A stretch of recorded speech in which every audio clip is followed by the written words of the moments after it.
Hello guys, in this video I am going to show you how to add your document to your Drive on the Google Sheets application.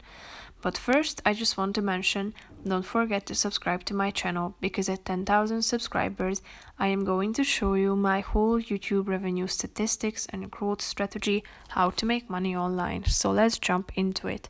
First of all, open the application on your phone. Now you should choose a document that you would like to add to the My Drive section from this list. All you have to do is clicking on the three dots icon next to the title of the document that you have chosen. So click on it. Scroll down till you find the Add Shortcut to Drive option and click on it. Now tap on My Drive.